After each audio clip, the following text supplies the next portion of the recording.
What's up, YouTube? It's Bullseye and 8231, and today we are up under the hood of a 2006 Honda Civic LX. We're going to be doing a brake job today, so I'm going to give you step-by-step of how to complete successfully changing your brakes and rotors. Alright, so the first thing you want to do is locate your tires on the front. Today we're just doing the front brake pads and rotors. So what we're going to do is jack the car up. As you can see, I've already jacked the vehicle up. So you want to find a good jacking point. So we got our frame underneath here that I jacked on.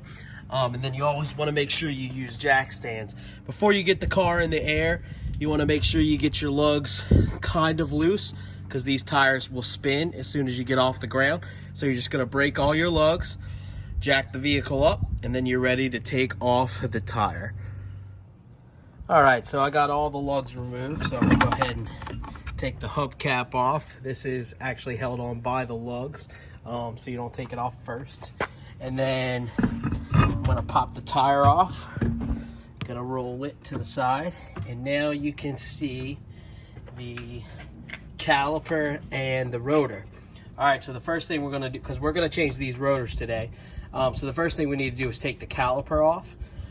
So what you want to do is locate the caliper mounting bolts.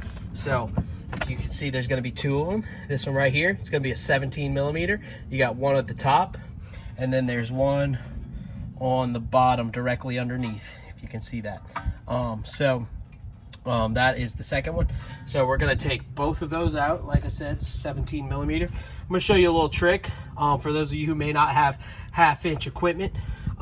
So this is a 3/8 ratchet, so it's not that long, and these bolts can be super tight, right? So what I'm going to do is I'm going to make the leverage happen with a big wrench. So you don't have to use this size, but this is a 13/16. And what I'm going to do is I'm actually going to interlock the wrench like this, and that's going to give me leverage to lift to loosen the bolt. All right, so I'm going to do that for both of them, and then I'll come back to you. All right, so I'm getting the last bolt out here on the top. Already took the bottom one out, so this is what they look like. 17 millimeters. Make sure your caliper doesn't fall, and stress this brake line. This is not brake fluid on this line. That was me sweating with my arms and reaching in there and everything.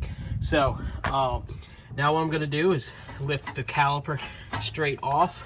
As you can see, it's kind of tight, so you're going to have to wiggle it a little bit. But you can see I got it off. So what I like to do is just kind of set them up here, up top, so that way it's out of the way. And we're going to get to the caliper and changing out the brakes here in just a second, but now we're going to go to the rotor since it's ready to go. Typically, rotors aren't screwed or pinned or anything. This one actually has a Phillips screwdriver. So there's two Phillips heads there. In fact, one of them looks pretty stripped. So I'm going to do my best to try to get that one out. What I actually have is a number 3 attachment for my socket. Number 3 screwdriver. Couldn't find my number 3 screwdriver hand drive. Don't use a drill. These strip out really easily, and if they strip out, they're going to be really hard to get out.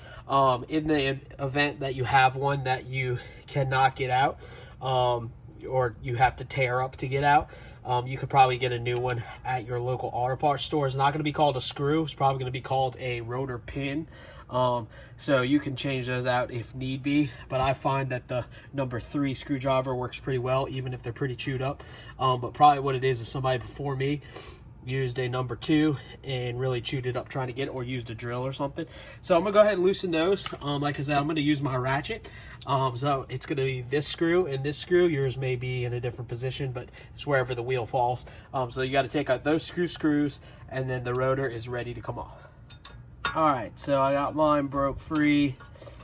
As you can see, it's coming right out. So we're gonna just put these to the side. So I have to put them right back in to there. This worked really well.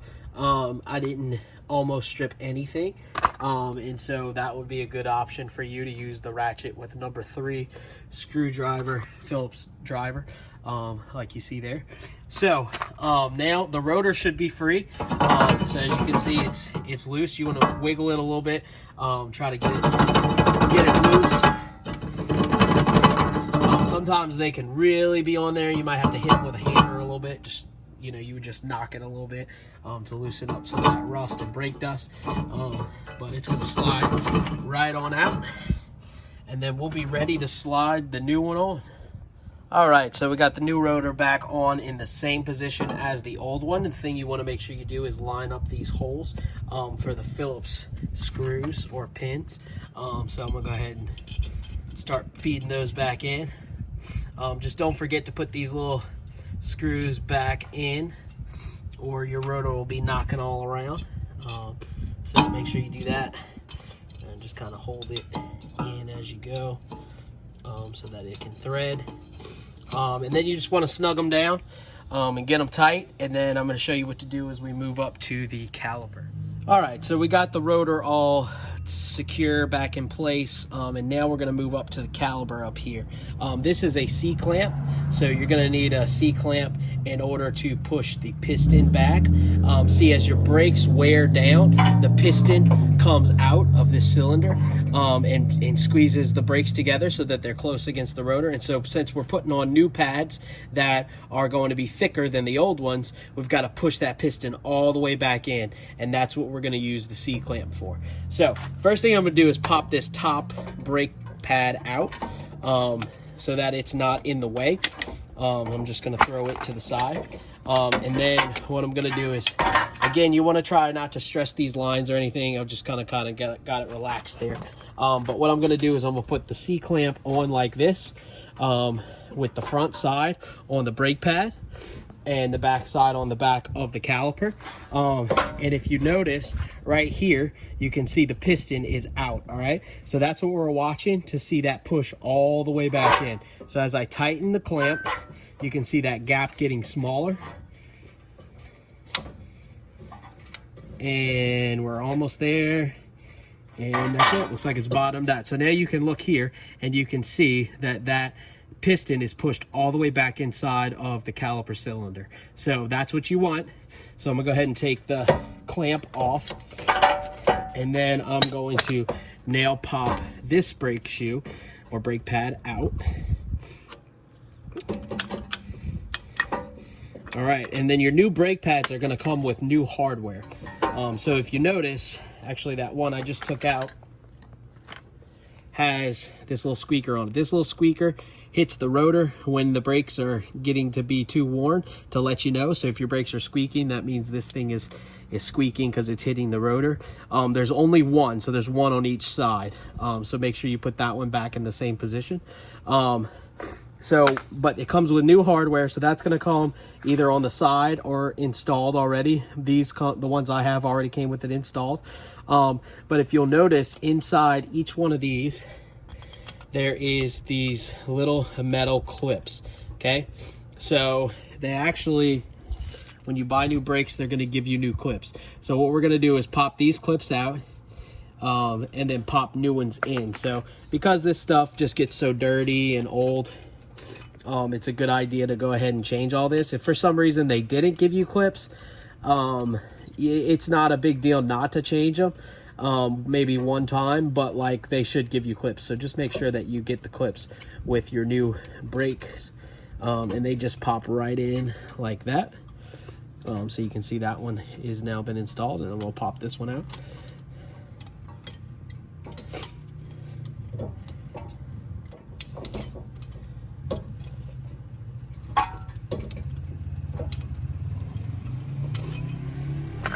Pop the new one in.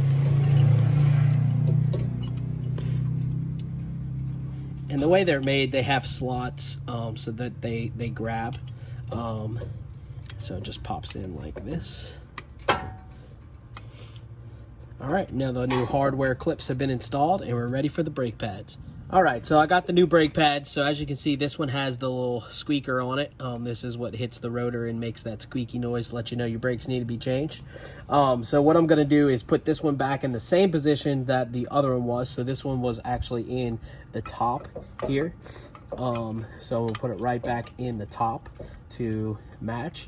Sometimes because these new clips aren't seated yet, they can kind of give you some trouble trying to squeeze them in. As you can see, I got this one side in, and this clip is kind of giving me some problems here. So anyway, I got that one in.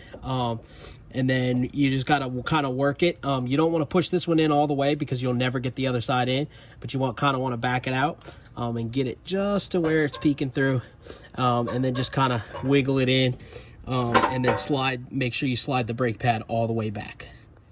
All right, so I got the brake pads in place. As you can see, they are kind of hard to get in because you got to get them just right, but now that the brake pads have been installed back into the caliper, I'm going to now put the caliper back on the actual rotor. So what you do is just slide it in like that, and then you're gonna feed your 17mm caliper mounting bolt back in. You kind of got to do this one by feel. So I just kind of felt where it was at.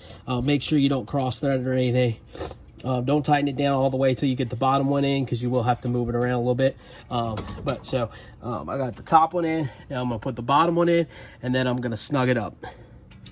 All right, so we got the caliper mounting bolts all snugged up. So as you can see, everything's been put back together. We got the rotors changed. We've got the pins back in. We've got the caliper mounting bolts back snug. So it looks like we're ready to do the tire now. All right, so I got the tire back on. I got the lugs tight. You just want to remember, when you put the car down, you want to then tighten them fully. So I'm gonna go ahead and remove the jack stand. Probably gonna have to go up a little bit on the car before I remove the jack stand. So go up just a tad on the car. All right, so jack stand removed. The car is ready to be put back down on the ground. So I'm going to go ahead and let it down nice and slow. So, all right. And then now the tires can be put snug fully. The other thing you want to do is make sure you check your brake fluid. As you can see, mine was a little low, but that was because the pistons were out. So now that we've pushed the pistons back in, the fluid is now full. And you could also check this while you're pushing the pistons back to make sure you don't have an overflow. If so, you want to get a little syringe and take the fluid out of there. So the last thing we're going to do is we're going to push the brakes all the way to the floor, and you can see they went real easy. And then you're gonna push them a few times, and you can see they came back and they're real tight. That means everything is good and they have seated properly. So now you're ready to test drive your vehicle. All right, so that is how you replace the brakes and rotors on a 2006 Honda Civic. Thanks for watching. I hope this video was helpful. Don't forget to like, subscribe to my channel, and feel free to drop a comment if you have any questions. This is Bullseye Nate 231. See y'all next time.